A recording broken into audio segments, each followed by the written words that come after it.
Okay, so we're back again today here for our next set of training.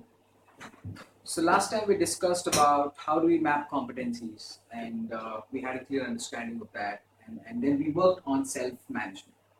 Today, the whole thing that here is on the screen is people and performance management. So what comes to your mind when I say the word people? Yeah. So people is a very generic word. Now let me put this into perspective. People, when I say people, let's talk about people who work with you on daily basis, people who influence your professional life, people who add value to your professional life. Now, most of you here are managers.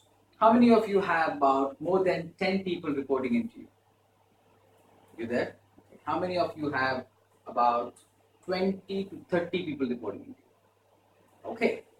Now, how many of you report into a senior manager or a leader wherein you're not just accountable for your scorecard, but you're also accountable for those people who report into you?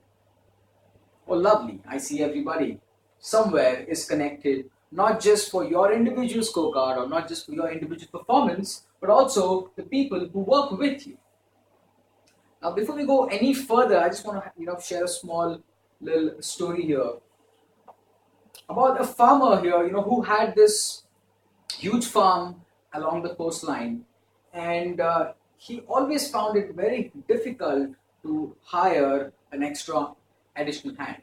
He wanted help with his farm, so he tried giving advertisements. A lot of people came, but then the whole idea of having this farm close to a coast, where it's very vulnerable to the stock, to the crop, to everything else, and they always profusely refused.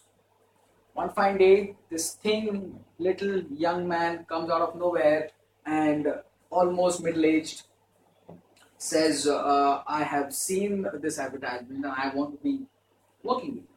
So the farmer asks him, the first question is, would you be of any good help? And he says, I can sleep when the wind blows. The farmer was a little puzzled about this, but however, he said, I'll hire him. I'm anyways not getting any people. So he comes on board and he starts working. One fine day, the farmer and his wife are awakened with a lightning storm. He rushes to the barn wherein this hired help is sleeping. And then he shakes him up and says, get up and let's go out and sort things out because there is a thunderstorm out there. What happens is he rolls over the bed and says, I told you, I can sleep when the wind blows. The farmer is completely outraged.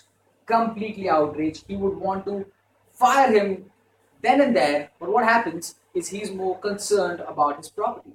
He rushes out and to his surprise, he sees everything is intact. The haystack is covered under the tarpaulin. The cows are under the barn. The chickens are under the coop. Everything is in place, and that's when he realizes that this man has been working in his due diligence the entire day, and that's when he is prepared to sleep when the wind blows. So the moral of the story is pretty simple, that when you are free, you do not waste your time, but then you prepare for future. Now, this story is an implication to help you understand that you all might have simple life at work, but you all have risk mitigating factors, you all have contingencies, you all have huge change that comes through and goes out every single day.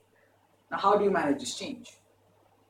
You prepare yourself, your team, your people today to face that. And we all know it, change is inevitable. That's the only constant thing. Every day you show up to work, this is going to be constant. It's not going to change. Everyone knows this. And it's the live wire today in any industry. Any industry.